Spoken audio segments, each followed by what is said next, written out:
Manfred, and a very good evening to you. Hello, Rahul. Same to you. I hope everything is going well. Everything is going well. And this kind of also leads, Manfred, to the next key, where you mention about generational difference, how we are in a very interesting time, number one. And number two, how that could be leveraged as a competitive advantage. So I'll touch upon these two separately. I think I would like to get started by you first sharing your observation on earlier, let's say a couple of decades back, when you were active in the uh, professional world, more on the management side than as a coach. How Mhm. was that versus the current times when there are multiple generations in the workforce? So, what was the difference? Look, when I got into the business world as a young graduate engineer in the early 70s, there was one predominant generation that was my generation. That was basically the people that were born after World War II, and then there was that the generation that was in the leadership role, that was the generation that was born before World War II. And my generation is called the baby boomers, and there are actually two groups of baby boomers, the first half and the second half, with slight differentiation, but I'm not getting into that. But I think it is important to understand now we have baby boomers, we have Gen X, we have Gen Y or millennials, we have Gen Z, and we'll see what the next one is going to be called. And the interesting thing is, if you think back when I was getting into business, there were in essence kind of two generations that were active in the business world or in general. Now we have five. And why is that we have now five that are distinctly different? Uh, let me get a little bit back into history, because then I can do this, and then it creates a better picture. If you go back 1,000 years, 1,200 years, we had a Middle Age period, which was like 500-600 years long, where from a generational perspective, not a lot changed. People were very local. The movement of people was limited. There was a very, very small group of people that moved around, unless they were in some sort of military, then they were pushed around. But so it was basically some people that moved within reason around and carried information to other places, to other villages, to other regions. That were basically what became later radio. They were transmitting information from village A to village B. And it was partly in form of storytelling, partly in form of songs. So that's how communication took place on a larger scale. Then there came the age of the Renaissance, the age of high progress. We made books, we printed books. That was the first time, and that was a new way of allowing larger groups of people to accumulate knowledge and other information. That was the first time on a larger scale, was with Gutenberg starting to print books in larger quantities and in a more efficient fashion, which later on opened up the opportunity to create newspapers, uh, which means the flow of information dramatically accelerated from the Middle Ages to the Renaissance era. After that came basically the era of industrialization, where we had a much faster flow of information, and we got in addition railways and steamships, and therefore transportation became available to the masses, which means movement of people got to a completely different and new level. And that combined with the information flow created a distinct, different generational setup, which in essence lasted pretty much into the first half of the 19th or 20th century. And then we came into the post World War II, and you have then now the baby boomers, which are building on that. And the reason why the generational differences are shortening is, to a large degree, the flow of information, which became much faster, the volume of information, the distribution of high volume of information, which become wider and also faster, and the world became accessible to a larger number of people quicker and easier. Because if you think 100 years ago, 150 years ago, to get from UK, from England to India was quite a trip. Now you hop onto an airplane, and 10 hours later you are there, or from Europe to the States, or whatever the distance. The world is a day away versus 3 months, 6 months. And that huge changes, and with the opening of the internet, with that start, which kind of started in the early 90s, not that widespread, but we got faster communication available with fax, telex. Originally, I still grew up with telex. If I tell that people today, they don't know what I'm talking about. But when I started to work as a sales engineer, telex was our way of communication to get fast written communication across. Was in essence via a telephone line and with a specific gadget, a telex machine, which was replaced then by fax. So the first faxes was on this wax paper, which after 3 weeks you couldn't see anymore what was on them, but because there was no laser technology yet. But really, that's how that worked, and then the internet started to become prevalent, and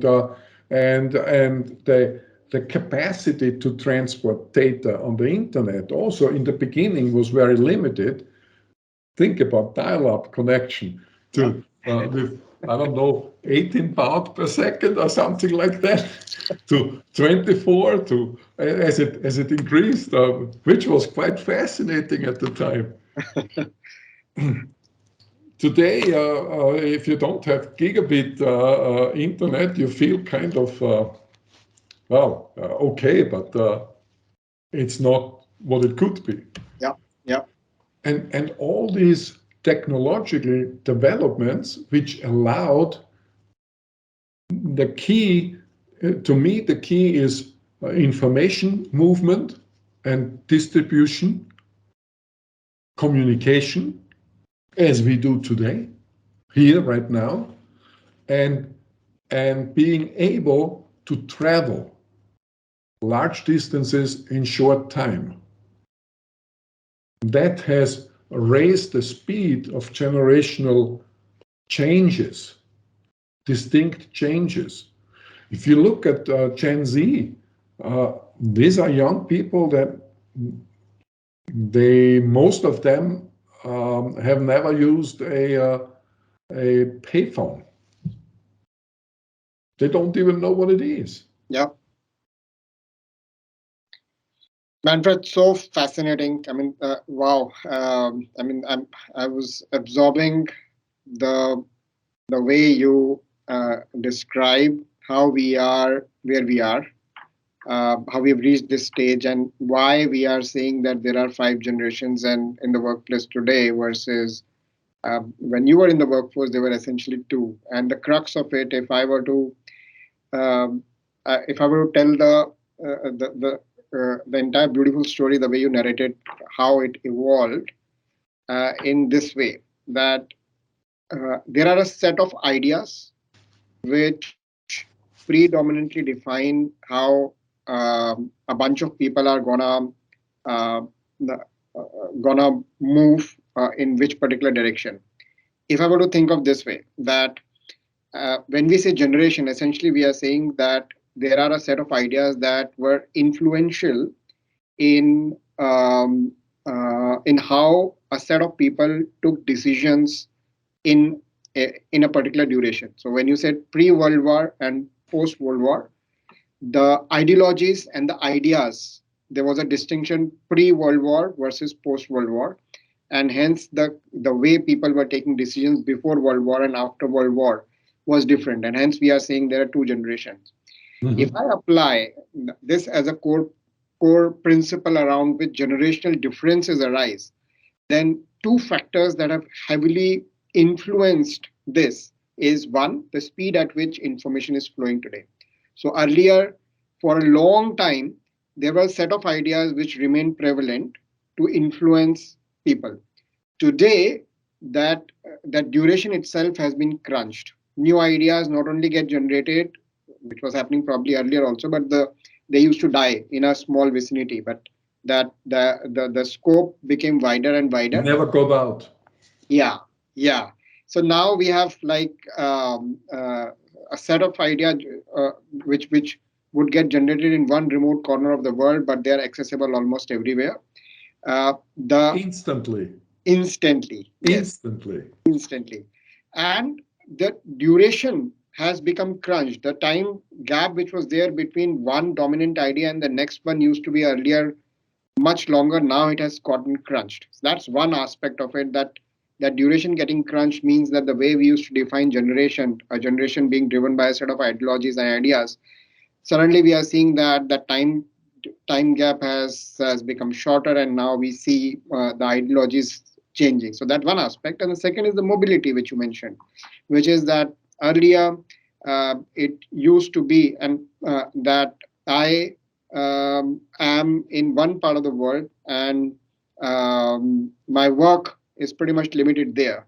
But today, whether you call physical mobility or virtual mobility, the fact that we are interacting is the second driver in which one would say that because of this access to anywhere where I can be from a working perspective means that uh, this is very different generation as such, which has access to both information as well as mobility, compared to the previous one where the ideologies that were influencing and the place where those ideologies were applicable was restrictive.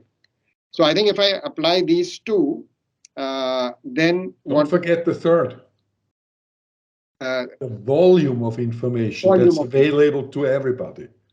right. Not only the speed, but the volume, the sheer abundance. And you want to know something, you take your phone and type it into Google or Bing or whatever, and Yeah. you get a list of answers in any depth you want. Mm, mm, The volume is mm. just Massive. So endless. endless, and which by the way means that right now probably the number that we are seeing, five generations in the workplace today, is more like an example compared to earlier.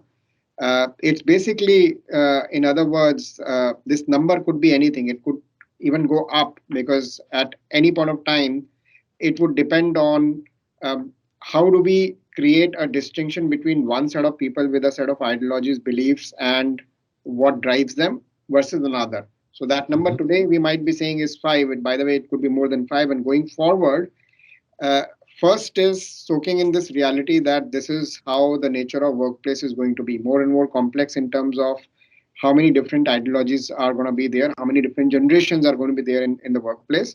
And it's not just then in terms of age, by saying that fine, the youngest generation are like the entry level workforce, while the oldest generation are at the senior leadership level. That is also no longer the case.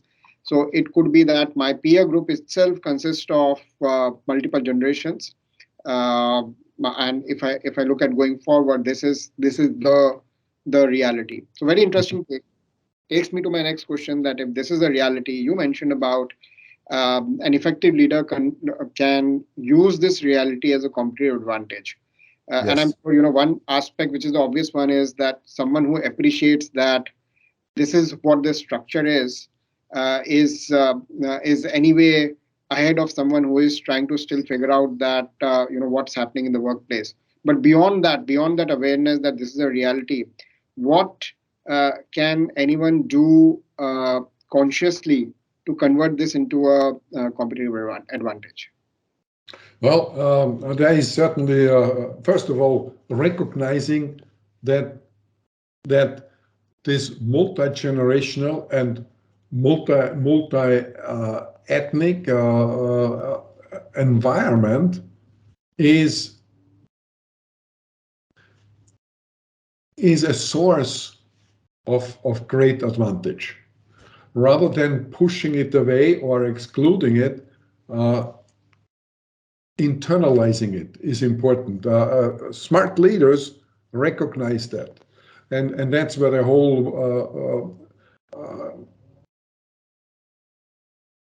that, that's where the whole issue of, for example, diversity and inclusion, and nowadays that inclusion has been modified into a better word, much better fitting, is belonging, because that's what you want to create. You want to have a multifaceted team, because then you get some of the expertise of those that don't have any hair anymore, and whatever is left is gray. They have some value. They Yeah. may not have the energy and the drive and the projection of the younger people, but they can bring great value to them if it's done right, if it's led right, and utilize the strength and the activity of the younger people in driving progress, and combining that together. And for that, you need to create organizations that understand the importance of belonging. So that, because as human beings, that is a basic need that we have. Is we want to belong to our tribe, to our family, to our system, to our community. And if you can build that community belonging in your organization as a leader, you're taking the advantage of all the different elements into one combined synthesis. And that is a very powerful um, way of driving an organization to high performance. I've been working with several companies, and I can't use the names, but where they struggled a little bit in the last 15 years to first an aging organization on the one side, and the integration of the newer or younger generation, and transfer of know-how, transfer of organizational experience, of all the organizational knowledge, because the older people didn't really respect the young people, which is not unusual that older people don't respect young people, because young people are just don't have the experience, so why should I respect them? So that's one mindset that needed to be addressed, and at the same time then figuring out how do you transmit and transpose that expertise and know-how that has been built over years to the next generation or the next 2 or 3 generations in this case, which all have different learning styles, have different ways of absorbing and processing. So that is where leaders can really make a big difference and create a significant advantage as an organization when they can manage that process, for example. Does that make any sense? It does, Manfred. And I'm at the same time curious, is there any story of any of your clients where exactly this became the focus for the client? That what steps do I take to actually make this happen? Because at one level, this is the objective probably, that how do I build that community which consists of multiple generations. But the second consists of, then now as a leader, how do I make this happen? While this objective is clear, how do I make this happen? So any story that you might be able to share on Yeah, sure. I mean, what we did, what I did in this case, I had workshops, half-day workshops,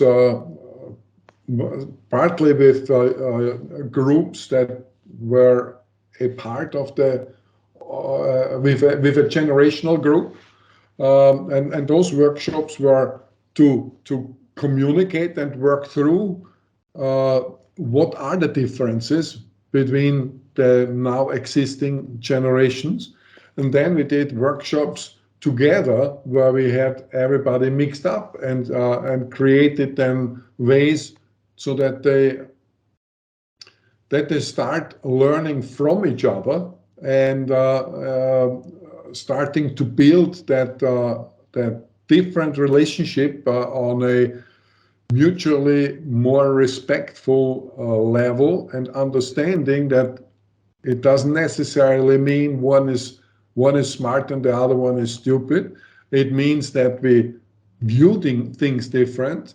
That means that we have to be open to alternative approaches, that we learn different, that we absorb different, and therefore we need to figure out how can we adjust our way to interact and communicate so that we become more efficient and effective in this way, in this process.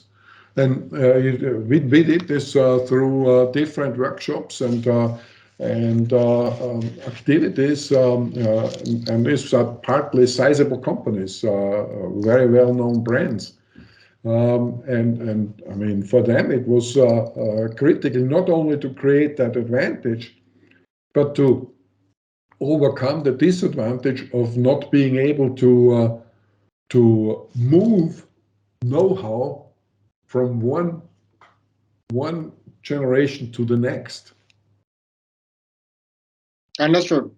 I think there's a good example where, if I may also conclude or infer, is where a coach can play an important role. So the way you describe the intervention itself, it's not just what your client did, but basically you help facilitate or make those workshops happen. So it's an area where highly interactive. You can't do this by just teaching, just telling people what it is and what it is about and how they need to do it. It's building interactively new ways, opening up new doors where you see only a wall, you create doors and windows. And it's in. I like to say to create from a room that has probably one window and one door, create a room that has only windows, so that you have full round view. You see the world then completely different if you can create that. What a beautiful analogy. What a beautiful analogy. From a room which has got one door and a window to a room full of windows to see all the views. Yeah. Awesome. Awesome. So let me then move, Manfred. I'm kind of partly linking this because in some ways we are doing we are talking about this particular key because as a leader, I am producing results through people and in the workplace, if people are from multiple generations, then this needs to happen. Uh, but at the same time, what is important and inherently in this is uh, keeping an eye on the results and creating accountability, which is what your next key is also about. As a leader, how do I become effective in bringing focus on results and creating accountability? And I think you mentioned about Before you go further, can I add something? sure. To the generational difference is just one theme, but Uh-huh. in reality, we need to also look at that, and that's also based on the movement of people. We Mhm. have more a larger ethnicity, variety of ethnicity, races, and cultures, and everything in the workplace. We have companies that work simultaneously in 20 places around the world and teams that need to interact on a global scale in the same space, like Zoom. We have done uh, last year several strategy projects with global teams where we had in the same meeting people from Australia and Europe and the Americas. We found time slots that were accessible to all, not necessarily conveniently accessible, but accessible. But these are teams that are globally active. They come from different backgrounds, different cultures. So it's not only a generational issue. We need to look at that also from a cultural, ethnicity, race perspective. This and create this belonging to to an organization. We create in an organization our own little world. Yeah, And I think while we talked about the key in form of multiple generations, I think the firstly the main requirement is how do you, as a leader, create effectiveness in working with a diversity of people, and how do you make it inclusive as a workplace so that not only people from different generations, but like you mentioned, the diversity is not only in form of generations. Diversity could be in form of race, ethnicity, um, gender, gender, everything. yeah, everything. So essentially, what we discussed as probably the tactics and what needs to happen is not just applicable for multiple generations, but creating that inclusiveness. So yeah, thanks for adding that, Manfred. Thanks for I adding that. think it's really critical. We need to the generational difference is just an example, a partial of that very important one and a very distinct one. Yeah. But the bigger picture is really the overall inclusiveness, because we changed from a world where women generally stayed at home with kids and men were in the workplace. And today we have men staying at home with kids and women in the workplace and vice versa. So we need to create a different mindset about our whole work world. And within this work world, we need to create belonging, and inclusivity. That's so utterly important, but also so utterly powerful when Mm, you manage to do that. mm. From a resource perspective, it's incredibly enriching. Super. No, thank you, Manfred. Once again on. Sorry to interrupt. Yeah, no, but thanks. Actually, no apologies needed because actually, thank you for pointing this out. Very important.